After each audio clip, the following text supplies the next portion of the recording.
Hello यार, स्वागत है आप सभी का मेरे यूट्यूब चैनल स्कूल ट्यूशन गुरुजी में।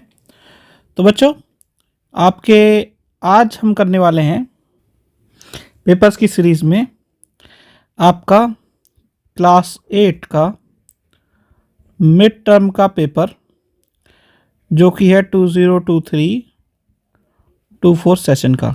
ये इवनिंग शिफ्ट का पेपर है बच्चों, ताकि आपकी प्रैक्टिस हो सके, इसलिए पेपर्स कराए जाने बच्चों, इन्हें ध्यान से करें आप। ठीक है, तो इसमें सबसे पहले हम करेंगे क्वेश्चन 1, जिसके हैं कितने पार्ट, 12। तो ये है आपका, ध्वनि डैश में संचारित नहीं हो सकती, the sound can not travel through a. तो ये है वैक्यूम।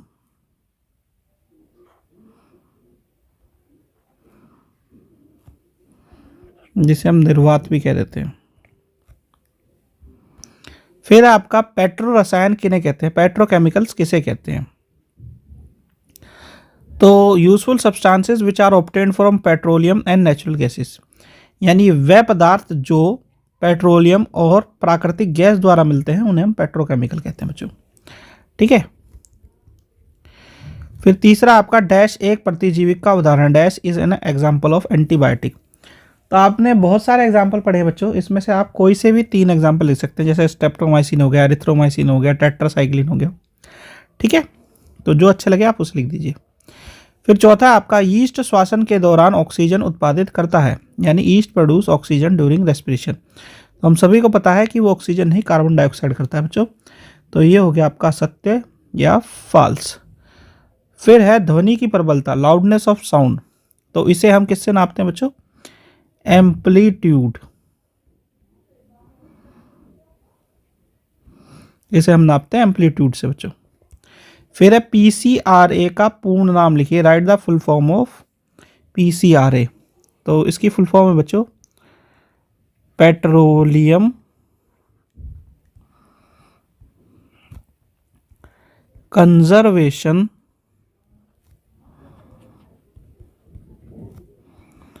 Research association. ठीक है बच्चों, चलिए इसका 7वां भाग देखते हैं। क्या है, जंतुओं में किसी एक रोगजनक का नाम लिखिए, right any one pathogen in an animal. तो वो है एंथ्रेक्स। ठीक है।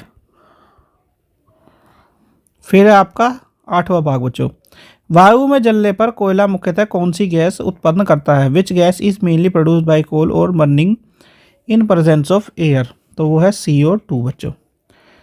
फिर 9वां भाग देख लेते हैं बच्चों, ब्यूटामिन प्राकृतिक गैस का एक संगठक है, butane is the constituent of natural gas. तो ब्यूटामिन नहीं बच्चों, मीथेन होता है, ये फॉल्स हो गया आपका।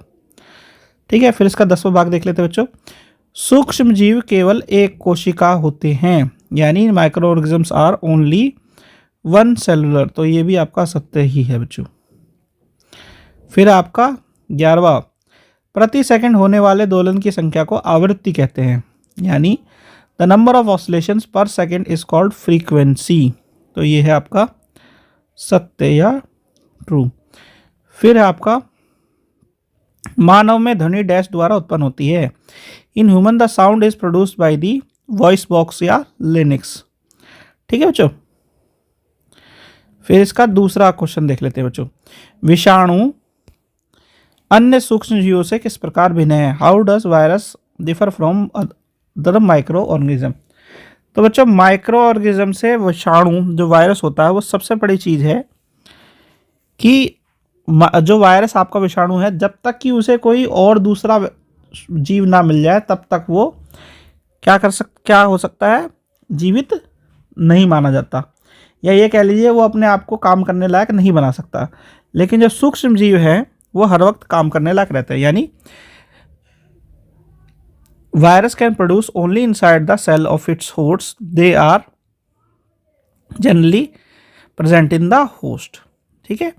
फिर विषाणु द्वारा होने वाले किन्हीं 4 रोगों के नाम लिखिए, write the name of any 4 disease which are caused by virus. तो इसमें कोल्ड है, इन्फ्लुएंजा है, पोलियो है, चिकन पॉक्स है, कोविड है, कोई से भी आप 4 नाम लिख सकते हैं बच्चों। फिर आपका क्वेश्चन नंबर 3 क्या कहता है, अक्षय प्राकृतिक संसाधन एवं श्रेय, समाप्त होने वाले प्राकृतिक संसाधनों में कोई दो अंतर लिखिए।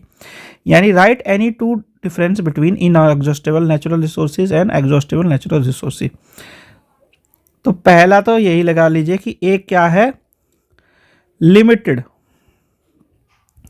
यानी निश्चित मात्रा में है, और दूसरा है अनलिमिटेड यानी अनिश्चित मात्रा में। तो ये है आपका इनएग्जॉस्टेबल, ठीक है, और ये है, इसे कहते हैं श्रेय, और ये है आपका एग्जॉस्टेबल, ठीक है। फिर एक क्या है, खत्म हो सकता है, दूसरा खत्म नहीं हो सकता है। एक का उदाहरण आपका क्या, सन, एयर, ये सब है। दूसरे का उदाहरण आपका पेट्रोल, डीजल, कोल, ठीक है। तो इस तरीके से आप लिख सकते हैं। फिर है बच्चों क्वेश्चन नंबर 4। क्वेश्चन नंबर 4 क्या कहता है, आवर्ती ध्वनि की तीक्ष्णता को निर्धारित करती है कैसे। The frequency determine the shrillness pitch of A sound how. तो अगर हायर फ्रीक्वेंसी होगी तो पिच हायर होगी, अगर लोअर फ्रीक्वेंसी होगी तो लोअर पिच होगी। यानी आवर्ती ध्वनि की ज़्यादा होगी तो तीक्ष्णता भी ज़्यादा होगी, तीव्रता भी ज़्यादा होगी, और अगर कम होगी तो वो भी कम होगी। चलिए आगे बढ़ते हैं बच्चों। अब क्वेश्चन नंबर 5 है आपका, आश्रव ध्वनि किसे कहते हैं। मानव कान के लिए श्रव ध्वनि आवृत्ति का परास लिखिए। यानी what is inaudible sound, right the Audible frequency range for human ear. तो बेसिकली बच्चों 20 to 20,000 हर्ज ये मानव कानों की सुनने की क्षमता, ऑडिबल रेंज है। इससे अगर नीचे जाए और इससे अगर ऊपर जाए तो क्या है, इनऑडिबल साउंड कहलाती है, क्योंकि मानव उसे सुन नहीं सकता है बच्चों, ठीक है। फिर आपका क्वेश्चन नंबर 6। क्वेश्चन नंबर 6 क्या कहता है, खाद्य परिरक्षण के कोई दो उपाय लिखिए।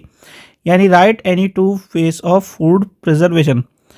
सबसे आसान लिख लो बच्चों, इसमें सबसे आसान कौन सा है आपका, बाय एडिंग सॉल्ट, यानी आपका जो पिकल बनाने वाला प्रोसेस है उसमें पहली चीज होगी। दूसरा आसान जो है बाय फ्रीजिंग, यानी ठंडा करके, जिसमें आप फ्रिज में सामान को रख देते हो और वो प्रिजर्व हो जाता है, ठीक है। तो ये दो आसान उपाय हैं जो आप लिख सकते हो। और अगर लिखना चाहो कि उसे उसमें शुगर डाल लो, उसमें पैस्चराइजेशन प्रोसेस कर लो, जिसमें आप गर्म करते हैं फिर ठंडा करते हैं एकदम, जो दूध में होता है, ये सारे प्रोसेस आप लिख सकते हो। कोई दो लिखने जरूरी हैं। फिर है आपका खाद्य विषाक्तन का क्या कारण हो सकता है, what is the reason of food poisoning. तो बच्चों बेसिकली फूड पॉइजनिंग कब होता है, जब हम जो खाना माइक्रो ऑर्गेनिज्म स्पॉइल कर देते हैं उसे खा लेते हैं, यानी दूषित खाना खा लेते हैं, तब फूड पॉइजनिंग होती है, ठीक है। फिर आपका क्वेश्चन नंबर 7, कोयले के कोई दो उत्पाद एवं उनका उपयोग लिखिए। Write the names of any two products of coal and their uses. तो आपका कोल तो है ही, कोल तार है, कोल गैस है, कोक है, तो कोई भी आप नाम लिख सकते हैं बच्चों, ठीक है। फिर है क्वेश्चन नंबर 8, पर्यावरण शुद्धिकरण में सूक्ष्म जीव कैसे महत्वपूर्ण भूमिका निभाते हैं। यानी how does microorganism play an important role in cleaning the environment. तो ये क्या करते हैं, डेड डिकेइंग जो ऑर्गेनिक मैटर होता है उसे डिकम्पोज करके सिंपलर सब्सटेंसेस में तोड़ देते हैं। तो इससे क्या होता है, हार्मफुल जो स्मेल वगैरह आ रही होती है वो धीरे धीरे कम होती है, और जो भी न्यूट्रिएंट है उससे बनने वाले वो सारे के सारे एनवायरनमेंट में वापस चले जाते हैं। तो ये काम ये करते हैं। फिर है इसका दूसरा भाग अथवा वाला बच्चों, हमें पॉलीथीन का प्रयोग क्यों नहीं करना चाहिए। यानी why should not we use polythene, give 3 reasons. तो पहला है ये क्या है, नॉन बायोडिग्रेडेबल है, ठीक है। दूसरा है माइक्रोब्स इस पे काम नहीं कर सकते, जिस वजह से ये क्या होगी, डिकम्पोज नहीं हो पाएगी। तीसरी क्या है, हार्मफुल है, ह्यूमंस के लिए भी, एनवायरनमेंट के लिए भी, एनिमल्स के लिए भी, सबके लिए, ठीक है बच्चों। चलिए अगला क्वेश्चन देखते हैं, क्वेश्चन नंबर 9, क्या होगा यदि ईंधन का उपयोग तभी करें जब नितांत आवश्यक हो, किन्हीं 3 परिणाम लिखिए। यानी what will happen if we use fuel only when they are absolutely necessary, यानी 3 रिजल्ट। तो इससे क्या होगा, हमारा एनवायरनमेंट साफ होगा। दूसरा क्या होगा, ग्लोबल वार्मिंग का रिस्क कम हो जाएगा। तीसरा क्या होगा, हमारे पास वो फ्यूल काफ़ी लंबे समय तक हमारे यूज़ के लिए बच जाएगा। इसका अथवा वाला भाग देख लेते हैं बच्चों। ईंधनों का जलना किस प्रकार विश्व उष्णन से संबंधित है। How does burning of fuel link to global warming. तो बर्निंग ऑफ फ्यूल से क्या होता है, जो ग्रीन हाउस गैसेस है उनकी मात्रा बढ़ती है, और जब ग्रीन हाउस गैसेस की मात्रा बढ़ती है तो ग्लोबल वार्मिंग भी बढ़ जाती है बच्चों। फिर आपका क्वेश्चन नंबर 10। क्वेश्चन नंबर 10 है आपका, यदि कोई वस्तु 20 बार दोलन 20 सेकंड में करती है तो उसकी आवृत्ति क्या होगी। यानी if an object oscillate 20 times in 20 second what will be it's frequency. तो F बराबर होता है नंबर ऑफ ओसिलेशन बटे टाइम टेकन, यानी आवृत्ति बराबर होती है दोलन बटे समय। तो यहाँ पे क्या हो गया, दोनों ही 20-20 हैं, तो ये आ गया 1 हर्ट्ज। फिर इसका दूसरा भाग है बच्चों, ढोल और सीटी की ध्वनि आवृत्ति के आधार पर किस प्रकार भिन्न होती है। How is sound of a drum and a whistle different on the basis of their frequency. तो जो फ्रीक्वेंसी है जो विसल की है, वो sound is more as compare to drum. Higher the frequency will pitch, जो मोर पिच होगी उसकी, और जिसकी पिच लो होगी उसकी फ्रीक्वेंसी भी कम होगी। तो यहाँ पे क्या देखने को मिल रहा है बच्चों, जो विसल है उसकी फ्रीक्वेंसी ज़्यादा है तो पिच भी ज़्यादा है, और ड्रम है उसकी फ्रीक्वेंसी कम है तो पिच भी उसकी कम हो जाएगी बच्चों। फिर है आपका 11 नंबर क्वेश्चन बच्चों, किसी एक कवक और प्रोटोजोआ का चित्र बनाइए, यानी draw the diagram of any one fungus and one protozoa. तो अब मशरूम है, अमूबा है, इसके किसी 2 के चित्र बना सकते हैं। और राइट 3 एग्जाम्पल्स ऑफ फंगी, किसी 3 एग्जाम्पल लिख सकते हैं। तो जैसे कि आपका ब्रेड मोल्ड हो गया, फिर जो नाम बताया वही लिख दीजिए, चाहे मशरूम हो गया, पेनिसिलियम हो गया, एस्परजिलस हो गया, कोई 3 नाम आप लिख सकते हैं बच्चों। तो बच्चों ये वाला पार्ट होता है इस वीडियो का, ये कंप्लीट। आशा करता आपको वीडियो अच्छी लगी होगी। Thank you. नेक्स्ट वीडियो में हम करेंगे इससे आगे क्वेश्चंस। Thank you.